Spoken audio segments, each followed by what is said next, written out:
Amkafaliana tranoray tompoko lasy tompoko vavy no hitsidihana tokantranonao amin'izao alahady faraky amby roapolo ny volana desambra izao. Saika mangingina aloha ny fanatanjahantena rehetra akatoko ny fety tokoatsika amin'izao fotoana izao. Eo ny fetin'ny Noely izay afaka andro vitsivitsy, eo ihany koa ny fetin'ny faran'ny taona. Araka ny nambarako teo dia saika efa namaraparana ny fandaharam-potoanany avokoa ireo mpanao fanatanjahantena na ny mpitantana izany na ireo rafitra maro isan-karazany amin'izao fiafaran'ny taona izao ary izay ambarako aminao fa ity fandarana ity ihany koa no iarahantsika farany amin'ity taona 2024 sy 2025 ity dia jeritodika 2024 sy 2025 ho an'ireo federasiona izay sendranay no entina aminao amin'ity ariva ity izay no entintsika mandao ity taona 2024 sy 2025 ity any amin'ny raika ambin'ny folo ny volana janoary 2024 sy 2025 indray ny fandarana mahery vaovao izay iarahantsika amin'ny taona hoavy izany. Fa ny amin'ity androany telo dia ny atao hoe jeritodika ireo federasiona izay sendranay no entina aminao amaranana izany fandarana mahery taona 2024 sy 2025 izany. Raha mijery todika tokoa ny taona 2024 dia ohatran'izao no azo ilazana sy niainana ny zavatra vita tamin'ny taona 2014 iny zany. Zaraiko telo ny ray eo amin'ny resaka fitantanana, dia ny koa eo amin'ny resaka formation, dia ny fahatelo eo amin'ny resaka compétition zany. Na eo amin'ny resaka fitantanana moa dia nahazo vokatra zany ny fédération tamin'iny taona satria 2014 ty no tena nahitana hoe sahala amin'ny ahoana ny filaminany sy fandehanan-draharaha teo anivon'ny fédération, indrindra moa zany raha teo amin'ny organisation na match international zay napeky volana an'ireo fédération internationale zany ny aty Afrika tany amin'ny World Rugby izay kely amintsika fa dia niova ny fédération internationale zany RB tsony fa lasa World Rugby zany zany tika miteny gasy. Dia ohatra koa ny Fédération africaine rugby Afrika dia napiaiky volana andreo tanatsika ireo amin'ny intereo zany ny fomba fandraisatsika teo amin'ny organisation ny match international. Akoatran'izay moa dia nahazo ihany koa fahaiza ihany koa zany dia mbola nahazo ihany koa ny mbola iverina ohatrany tamin'ny ihany ny fanampinatsika 2015 zany, ary zany ara dia mbola ampia materiel sy vatrafa eo amin'ny formation ary raha hiditra eo amin'ny formation dia zay mahazo subvention ny IRB zay navita indrindritsika ary azay antony napidi nanoizana ny fédération Kedin Tour Rugby ary zay iarahana miasa manomboka amin'ny kainzy zany iarahana miasa amin'ny ministère ny fampianarana sy ny fanatanjahantena sy tanora ohatran'izay hoe resaka fandrindrana sy zavatra vita teo amin'ny formation zay dia tamin'ity taona ity zany navitana formation betsaka indrindra na eo amin'ny lafin'ny entraîneur zany na eo amin'ny lafin'ny éducateur zany na eo amin'ny ny arbitre zany na teo amin'ny lafiny secouriste ho an'ny dokotera zany. Ino tiako amafisina efa miteny ihany ny zany fa tsy ho atao ny Madagasikara zany ny formation mikasika ny resaka any tsy maintsy tsinjarany satria ny zava-nisy dia any amin'ny mitsabo an'le joueur maratry eny amin'ny terrain regny ary dia mbola ara-dalàna ka eto dia efa manentana sady nareo sy ny club rehetrarehetra manena Madagasikara zany anomana olona ho formena anao secouriste farafaratsy niveau 1 fa eza hoe niveau 2 zany ohatran'izay foana moa zany mena zany na ny dokotera zay fa nahazo formation docteur zany ampanao ny formation na misy koa ny dokotera fa ny velany mihitsy anamafy zay ny formation vitan'ny doktoerany zany. Zay ny mikasika ny formation. Mikasika ny compétition kosa dia raha moa zany mivokatra teo amin'ny senior lehilahy zay natao zay na ratsy ny vokatra kanefa na izany zany raha teo amin'ny fiarana teto zany tao anatin'izay dia eto Madagasikara no azo amin'ny filarana ambony indrindra amin'ny firenena teto Afrika ary izay nahazahoantsika an'ity coupe ty zany tamin'ny assemblée générale ny confédération africaine ny rugby zay vao avy natao tamin'ity volana partia tany Frantsa. Ary eto zany dia tiako mampafantatra fa tokony hotohizana izany ezaka zany. Marina fa mety misy ny zavatra tsy nety efa azo amboarina zany satria ny fédération dia efa manoma relève zany ary ny raha toerana nataon'ny rugby French Fleur nandresetsika andreo mpilalao tranainy teo anatin'ny ekipa nationale ankoatran'ny ekipa senior dia eo amin'ny resaka bia 7 zany dia tafakatra lehilahy zany tafakatra hiatrika ny dinaka amin'ny fifantsanana amin'ny olympique ny Rio de Janeiro. Marina fa ny filaratsika any amin'ny fafito ny lehilahy any amin'ny faefatra kanefa ny lehilahy na ny vehivavy dia misy ny daskeniary miaraka ao anatin'izay filaran'izay nefa tafakatra d'office zany hoe tafiditra anatin'ny 6 premier ny international A7 zany Afrique du Sud sy Kenya dia manana enerjika betabetsika zany tafitatsika andeha isolotena ny Afrika any amin'ny lalao any Rio de Janeiro ka eto zany dia efa mitodika sady perspective amin'ny 2015 zany fa somary tournoi na rugby 7 atetika ny fédération ary aprisika ny ligue patra mba nisy mitsy ny championnat ny ligue patra ny rugby 7 mba afahantsika anana compétition andreo mpilalao A7 zany no koa hiezaka koa ny fédération zany lalao iraisam-pirenena alohan'ny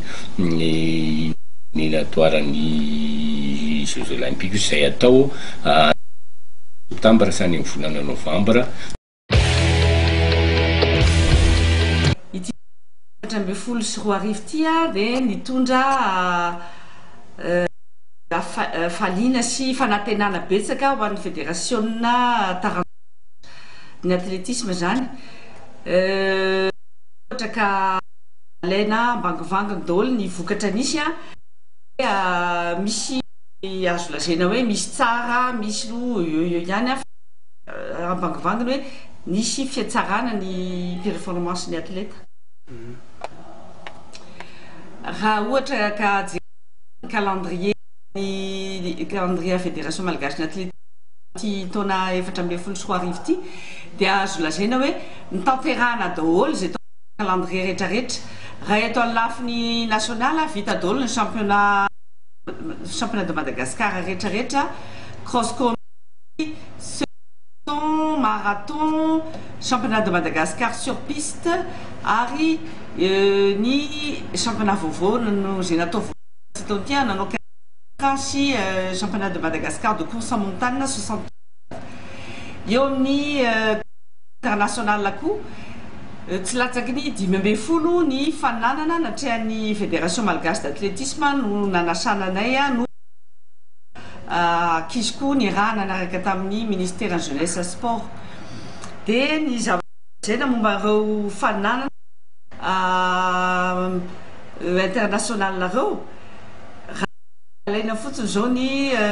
championnat du monde la tany Sopote isa olony Eliana no nanatrika tany teo 1500 mètres dia nanao record de Madagascar azakazaka lafitretraka 1500 mètres demi-fond zany tsika eo amin'ny demi-fond matanjaka Marina Fulgence nandeha nanatrika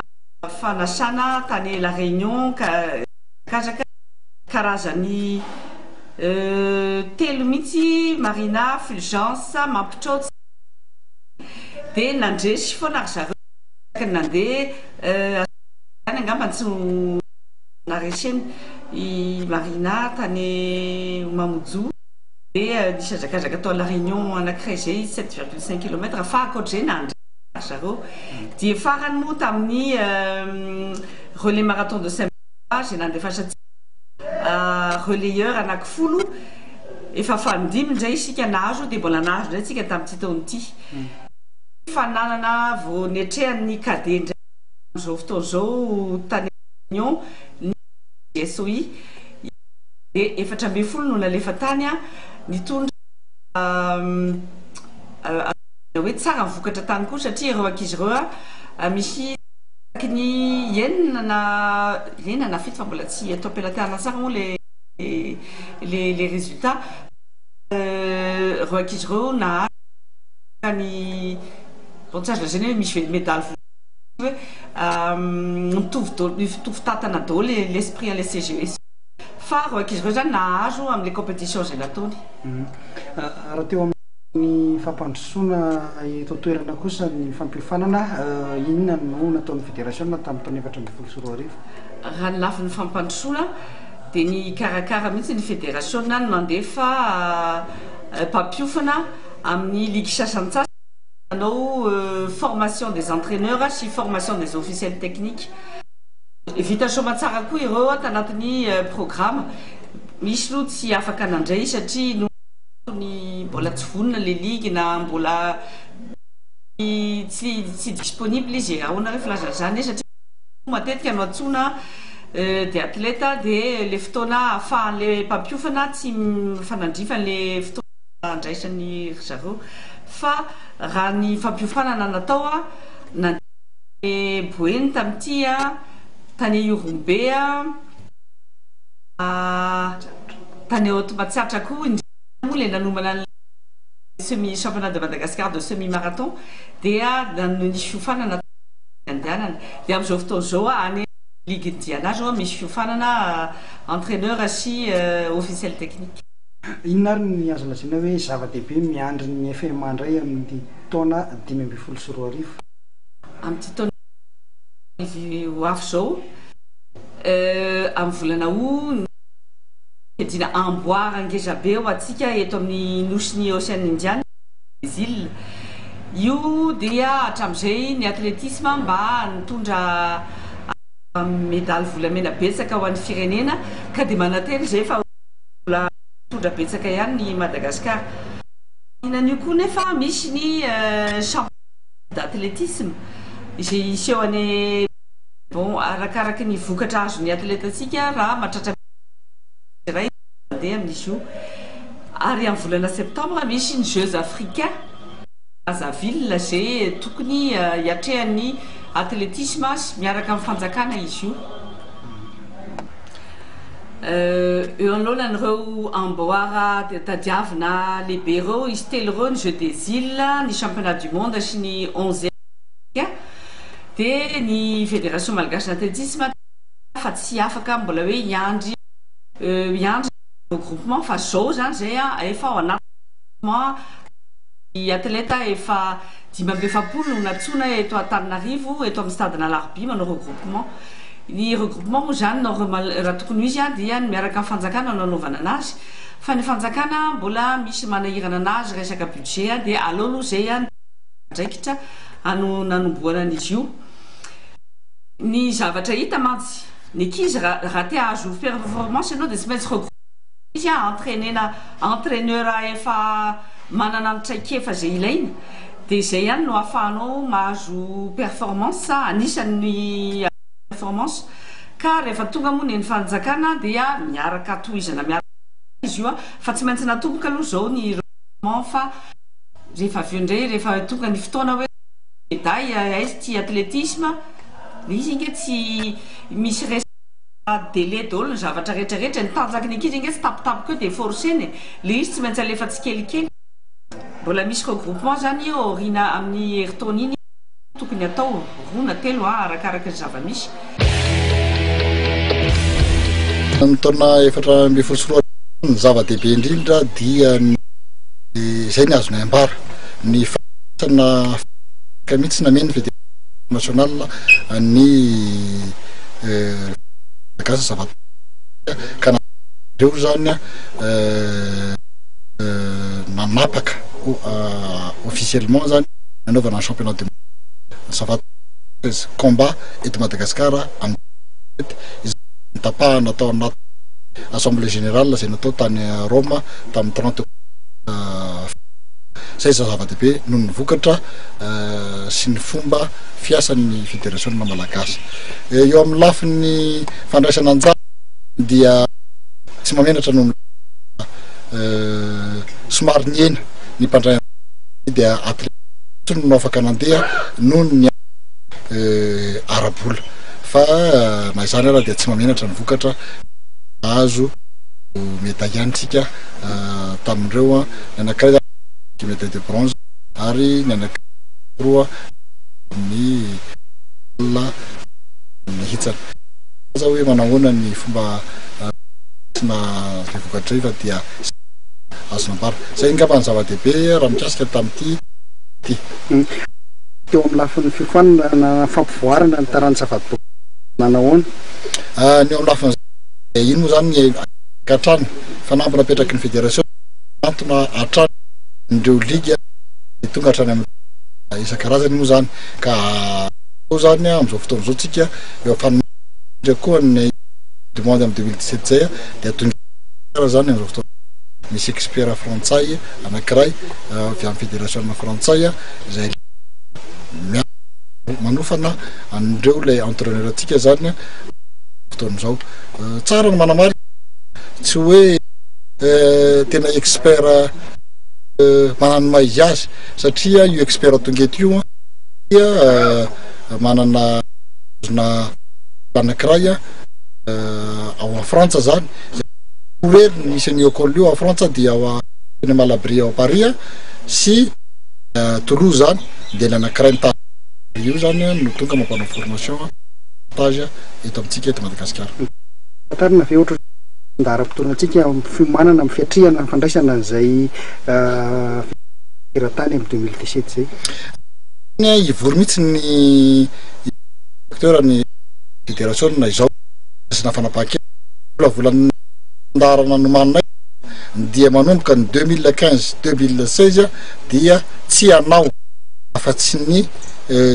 compétition atao zany dia compétition mikasika ny combat no fanapake izao dikan'izay zany dia somary tsy andrarara kely amin'ny asolo zany fédération fa hiatrika takely io manatanteraka hiatrika an'io championnat du monde combat io zany zany manomboka zao zay fa tateraka soma tsara moa zany ny Tour de Madagascar 11e édition tamin'ity taona ity vita izy igny ary niarina hitatsika fa ny vokatra moa zany hitatsika fa le ivoirien zany saka zany no nahazo ny voalohany maillot jaune de itsika malagasy ny faharoa betsaka moa ny anontany hoe nanaona ny vokatra tsara sa ratsy iny moa ratsika mahita fa amiko zany tsy azo lazaina hoe ratsy satria raha fa natao ny fandehany étape tsirairay folo de ny malagasy zany matetiky zany mitarika foana fa noho ny travail d'équipe henjana be ao amin'ny aorina zany dia tratra foana zany raha fa manakakinareo midiky zany amiko fa mbola misy indrokely fanamboarana tokony ho atao indrindra indrindra zany lesaka stratégie d'équipe zany izay hita fa banga de banga mihitsy zany eto amitsika malagasy ny antony moa de tsotra ny mahatonga an'izay de noho tsy fisiny encadreur technique isan'ny club izay zavatra no mahatonga an'izay stratégie d'équipe zay mahabanga anazy ka na miezaka zay ty amin'ny fédération mametraka le stratégie lasa ohatrany hafa foana zavatra mipetraka lafa tonga ny compétition ka ataoko ngamba fa amin'ny 2015 zany dia ifantoka bebe kokoa am'izay zany ny politique ny fédération ny ankapobeny moa zany raha hitatsika fa nisy zany fanavaozana fanatsarana be mihitsy zany nataonay tamin'ity 2014 ty amin'ny lafiny organisation amin'ny lafiny fandraisana ny olona amin'ny lafiny ataontsika hoe équipe satria iarahantsika mahalala fa raha tamin'ity taona ty zany dia nisy équipe be da be zany tonga indrindra moa fa ireo équipe africaine ny Côte d'Ivoire sy ny RDC moa zany satria ohatra hoe ny RDC moa zany efa nahita tamin'izay tany fa raha nisy ny invité 17 pays izy tany itsika malagasy ny fahatelo ka ataoko angamba fa hitandreo kokoa zany hoe manany mahizy azy tsika ka zay zavatra nahatonga andreo tonga taty ary nahitany koa ma ny Côte d'Ivoire de izy hitatsika nipoitra nakaty io nandeha nakaty ka amiko zany fivoarana za zavatra satria ny abetsaka ny équipe tonga indrindrandrindra fa ny équipe africaine satria itsika raha manana tanjo handray anjara amin'ny championnat d'Afrique de sy maintsy misy mesuré amin'ireo équipe africaine reo tsika zany izay zany nahatonga anay zany hoe ny ampiantso équipe africaine maromaro ny ankoatran'izay moa zany amin'ny lafiny technique zany commission technique de fa napetraka koa fa tamin'ity zany zahay dia niezaka satria io foana miteraka olana ny fitsarana amindretrarehetra moa io amin'ny discipline rehetra de fitsarana io matetiky olana foana azo misy miteny hoe mitongilany arbitre zao ka tamin'ity zany niezaka fa nanafatra zany zahay expert avy amin'ny Union cycliste internationale tsy izy moa zany fa monsieur Laurent Bezo izay expert fantadaza tokoa zany amin'ny resaka fitsarana course bisiketa ka hitako tsara fa ny tombony moa zany de tsotra nanome formation ho an'ny commission technique atsika izy roa izy ary koa zany ny tsara antsakany sy andava zany ny azakazaka rehetrarehetra ka ataoko angamba fa ny eritreritra hoe marina tsy marina to tsara angamba hoe sorona misaina zavatra fa zay meilleur zany mendrika profo Côte d'Ivoire zany nahazo maillot jaune de mendrika izy zany de teraitsika fa anjaratsika koa zany miezaka ambonimbony satria raha faharoatsika maninona moa tsy voalohany ka amiko zany ity Tour 2014 ty zany dia mitondra zava-baovao ary mitondra endrika avao satria ny mpiazakazaka rehetrarehetra ny équipe rehetra tonga zany fa lasa avolenta tokoa zany ny mpiazakazaka reny ka ataoko angamba fa tsy mahamendratra na faharoa satria efa avolenta zany ny mpiazakazaka tonga tatika manaprofo zany fa manana niveau tsika gasy satria tsika moa zany zao iomanomana ny Jeux des Îles satria amin'ity Tour de Madagascar ty koa zany mitsongaina nireo équipe nationale zay homanina amin'ny Jeux des Îles ny réunionnais zay ny afarana moa zany de raha tsika malala fa na étape rare tsy azony nefa nisy coureur izay nahazo ny victoire ny Tour de la Réunion tonga teto amitsika iny ary fa niteny moa tamin'izay fotoana zay hoe zay tonga haka victoire fa tsy ho tonga hitsangatsangana ka nefa moa hitatsika mahalala fa mbola ny gasy ny faharoa fa ny Côte d'Ivoire iny koa moa zany de tsy afenako loatra fa efa manana niveau avolenta be satria efa miparticiper amin'ny Tour de l'Avenir miaraka amin'ny professionnel efa 5e iny tamin'ny francophonie tany France zany hoe tsy olona n'importe qui fa olo fa manana valeur internationale ambony be ka ataoko angamba fa